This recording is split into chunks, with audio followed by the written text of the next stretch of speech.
Good evening, everyone. Tonight I would like to start out by asking you all a quick question. Who here likes to drink milk? Alright, I see a few hands there. Now, whenever you all are enjoying a nice cool glass of milk, make it with some Oreos or your favorite cookie, do you ever stop and think about the long process that liquid has to go through before it is ready for you to consume? Well, today I would like to give you all a little insight into the processing of milk and why it must go through such lengths before it is available to sell in the store. I'm sure many of you have now noticed a large trend in people drinking raw milk. They claim that it is the preferred way to drink it and that processing it the way we do leaves it without many of its natural benefits and can even make you sick. Well, I'm here tonight to persuade you all away from this raw milk trend, and also to tell you all that processed milk is much more beneficial to us than raw. So to begin, I'll walk you all through the steps of the milk process. In the first, we harvest it from the cow and store it in large cooled vats where the milk is held at a constant temperature. The milk is then transported from the farm to where it will begin the processing steps. First, it is put through a process known as pasteurization. Now, pasteurization is a process where the milk is heated to a certain temperature, normally around 162 degrees Fahrenheit, for 15 seconds. Through this process, microorganisms in the milk are destroyed or inactivated.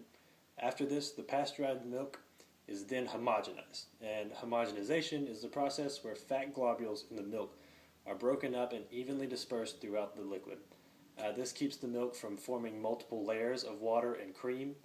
This also makes the milk more visually appealing and gives it a smoother texture.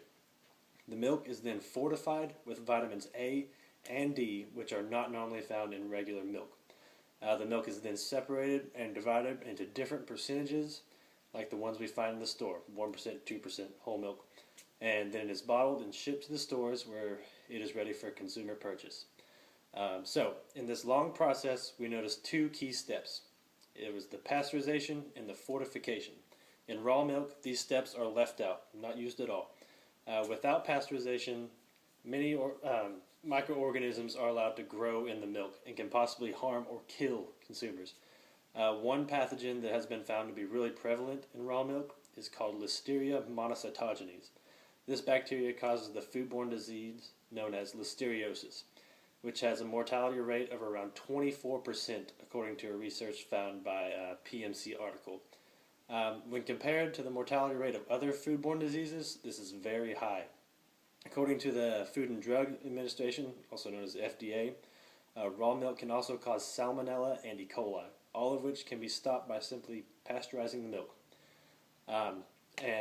So now the next important step is the fortification process. By adding vitamin A and vitamin D to the milk, we take a product that is already rich in key nutrients and proteins and add two vitamins that are essential to life and are actually quite low in most American diets. So as for now, wholesale manufacturing of raw milk is not legal in America, and using raw milk in dairy products is also illegal. These regulations have been set by the FDA and are decided by research conducted by the CDC and other regulating bodies that all agree that raw milk is not safe for human consumption. If that is not enough to convince you to have second thoughts about raw milk, then I don't know what will. In conclusion, I would like you all to apply this thought process of raw milk to any other possible food fads that you might hear. Never try something that may have unhealthy benefits just because you heard about it on the internet or because a friend told you about it. Take some time to research the things you eat.